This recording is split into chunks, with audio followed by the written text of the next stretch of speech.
Selamat pagi teman-teman. Untuk kali ini kita akan melihat hasil dari madu saya yang menggunakan vegetasi Santosemon, Dombea, Blimbing, dan air mata pengantin. Jadi karena lahannya terbatas, jadi tanamannya tidak begitu banyak. Saya hanya memelihara beberapa box, nanti kita lihat hasil madunya. Jadi sengaja saya pilih tanamannya adalah tanaman super ya. Jadi untuk nektar polen saya menggunakan Dombea, Santosemon, mangga, air mata pengantin, dan bunga Batavia. Tapi yang utamanya adalah Dombea dan Santosemon. Kemudian untuk support polennya saya menggunakan bayam. Dan secara berkala saya nanam bunga matahari, hanya beberapa batang. Untuk sumber yasin saya menggunakan nangka dan mangga. Nah, mangga ini bisa jadi sumber nektar polen jika ada musimnya. Jadi pas jatuh musimnya itu jadi sumber nektar polen dan resin. Dan ini sekeliling saya juga tetangga menanam mangga, jadi jika dia berbunga itu pasti akan jadi sumber yang sangat melimpah, dan biasanya saya panen bisa sampai 1 kilo satu stupnya. Tapi ini belum musim mangga, nanti kita lihat saja hasilnya apakah cukup memuaskan. Ini saya pakai peralatan safety, walaupun tidak berbahaya tapi gigitannya bikin risih untuk biroi, dan juga jika masuk ke rambut sayang, biasanya akan mati biroinya. Jadi saya pakai helm agar tidak masuk ke rambut. Pakai ini. Jadi saya double pakai helm biar tidak masuk ke rambut. Kalau hanya pakai sekedar tirai ini, topi kelambu ini, biroi masih bisa masuk beberapa. Kita lihat, ini adalah hasil cangkokan dari telur muda ya, dicangkok. Ini di belakang, cangkokan yang pertama di sini saya jual, udah laku karena butuh uang lebaran. Kita buka, ini juga tutupnya kita buka.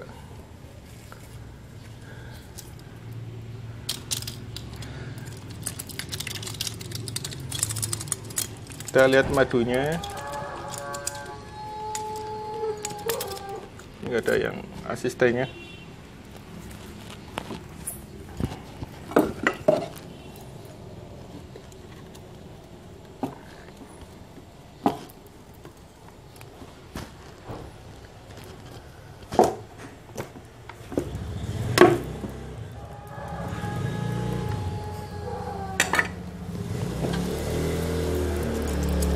Nah, lihat teman-teman, ini madunya sangat luar biasa. Itu sebenarnya ada telur, mungkin nggak tahu kelihatan atau enggak. Ada telur sama ratu ya, ada terbentuk. Nah, itu masih sedikit, telurnya masih sedikit, tapi istilahnya mereka kayak hendak bikin koloni sendiri, jadi saya langsung cepat-cepat pisah.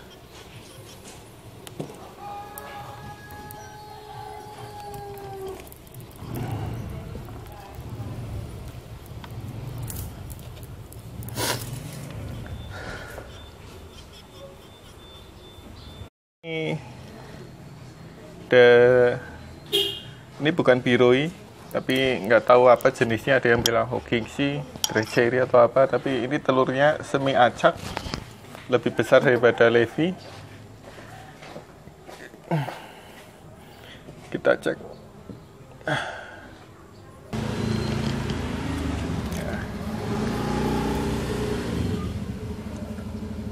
Madunya lumayan, tapi ini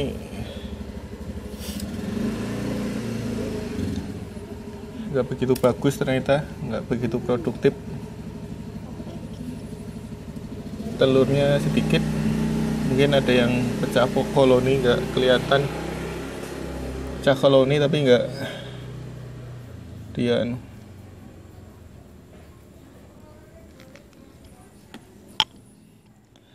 Ini mau saya support tapi nggak ada istilahnya, nggak ada yang lain. Ini cuma satu-satunya.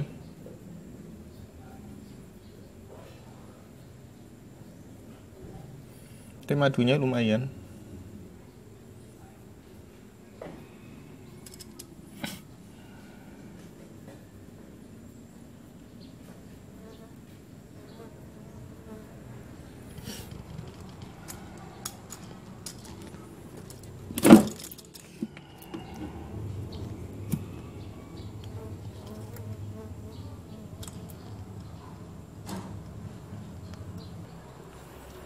Ini yang hasil cangkokan saya, kemudian saya cangkok kembali karena telurnya sangat banyak.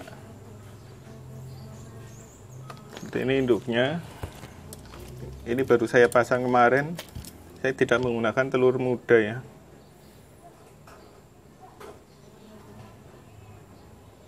Kita lihat.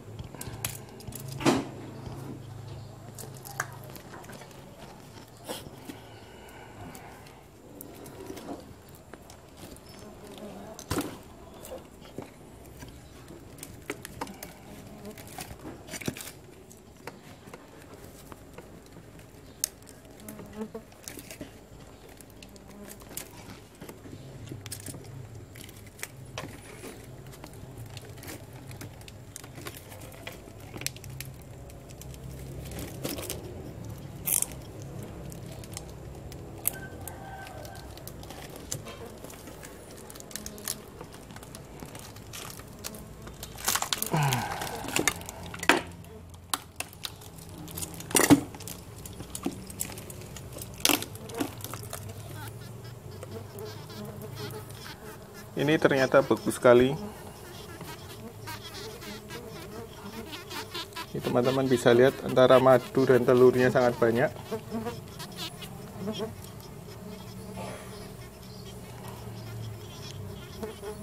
Saya biarkan dulu. Saya ambil telur mudanya deh buat untuk cangkok.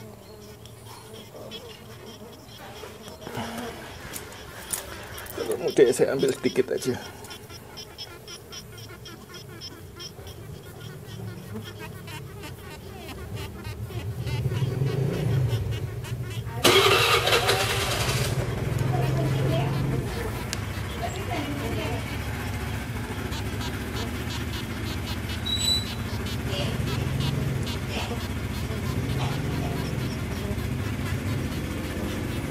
Ambil sedikit.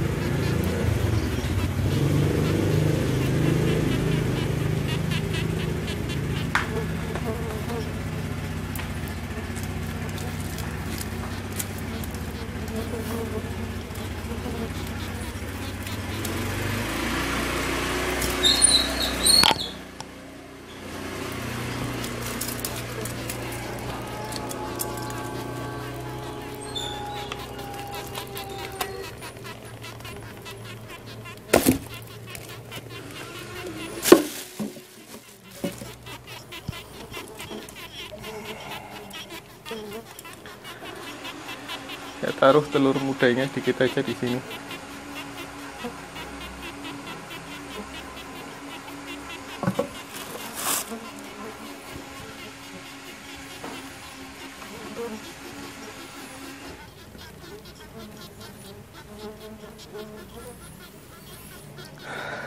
Nah, teman-teman,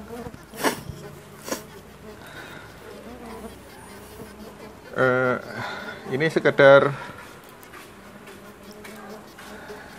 cek koloni di belakang. Sebenarnya masih banyak. Untuk Itama madunya juga cukup banyak.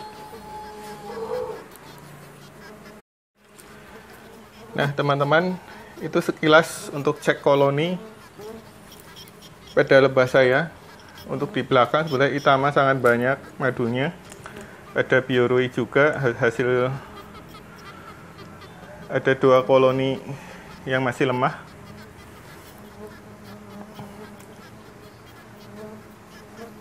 Kemudian ada 2 koloni yang kuat juga, madunya juga cukup banyak.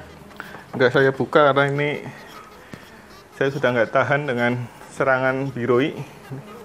Sedang gigit di kaki, di tangan.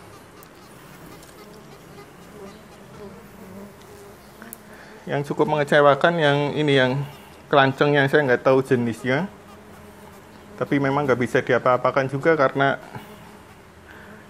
saya hanya punya satu saja, jadi nggak bisa disupport maupun nggak bisa di istilahnya nggak bisa di maupun di support cangkok atau maupun di support telur. Ini kelemahannya teman-teman kalau kita memelihara beberapa jenis, tapi masing-masing jenisnya ada sedikit, jika ada sesuatu susah untuk ditolong.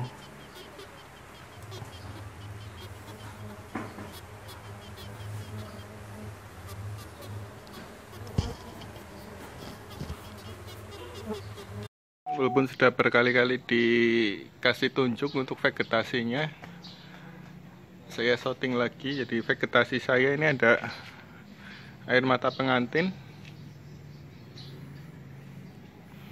Ini dikunjungi sesekali oleh Diroi. Kemudian ini namanya lupa saya.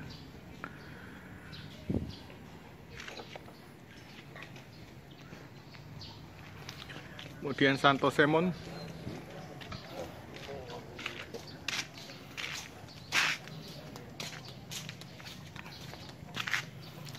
Ini tanaman Santosemon saya yang udah tinggi. Sekitar ada 5 Santosemon.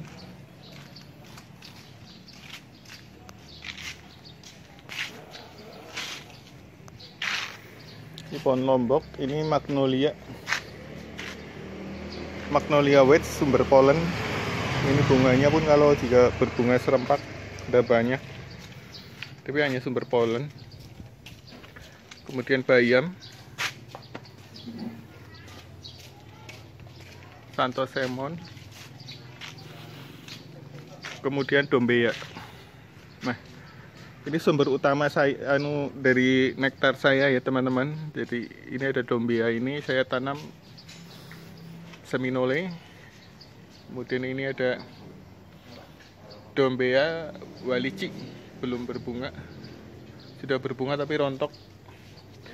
Jadi saya sengaja menanam tanaman vegetasi yang menurut saya super, yaitu Santosemon, dombea sebagai sumber nektar dan polen. Kemudian untuk tambahannya adalah bayam, sumber polen yang sangat banyak.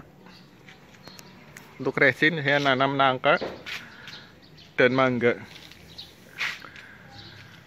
Di depan ini ada 5 pohon Santosemon, di belakang ada 3, ada pohon mangga besar, nangka, dombea pun ada. Jadi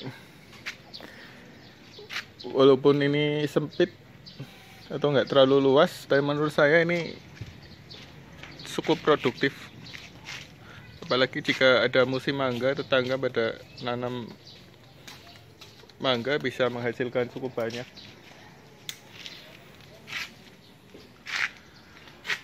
Nah, mungkin teman-teman bisa nanti modifikasi ya untuk vegetasi untuk lahan sempit. Jadi hemat saya sih, menurut saya gunakanlah lahan yang terbatas dengan vegetasi super. Kita jangan terlalu banyak menanam vegetasi yang istilahnya kurang produktif atau terlalu banyak macam. Kita misalnya kita beli bibit tanaman minimal misalnya harganya 50.000, beli 10, itu menurut saya lebih baik beli 1 tapi yang super. Beli 1 atau 2 yang super. Mungkin dari dombea atau Santosemon yang sudah besar. Nah, kemudian untuk yang lainnya kita biasa siasati dengan tanaman yang murah dari bayam, bunga matahari atau kenikir. Jadi tidak terlalu istilahnya banyak menghabiskan ekstra baik tenaga maupun uang untuk merawat tanaman yang terlalu banyak, tapi mungkin kurang begitu produktif. Ini ada Itama ini dombeanya sedang saya cangkok.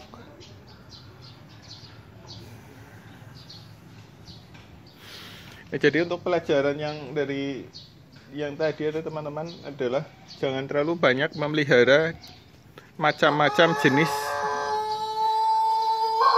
kelanceng. Itu terbukti kelanceng saya yang satu-satunya yang jenis lain itu cuma ada satu, terjadi lemah koloni, mungkin karena kayaknya mungkin ratunya mati atau pecah koloni, akhirnya jadi lemah. Saya tidak bisa melakukan apa-apa karena tidak ada koloni pendukung untuk cangkok koloni atau maupun untuk support telur maupun support lebah bekerja, karena memang nggak ada, istilahnya nggak ada koloni lainnya, cuman itu saja. Jadi ya pasrah saja teman-teman. Nah, ini gambaran dari vegetasi saya dan tadi untuk cek madunya, dan ternyata memang sangat menjanjikan teman-teman. Hasilnya menurut saya lumayan. Ini sengaja madunya memang belum saya panen.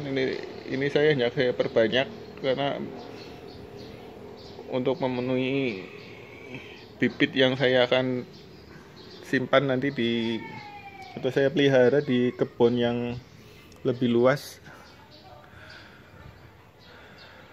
Nah, ini gambarannya saja. Tetangga pun ada nanam pohon nangka, pohon kelapa, itu juga sangat membantu. Ya, teman-teman, semoga bisa jadi inspirasi. Mungkin teman-teman bisa lebih menyempurnakan lagi metodenya.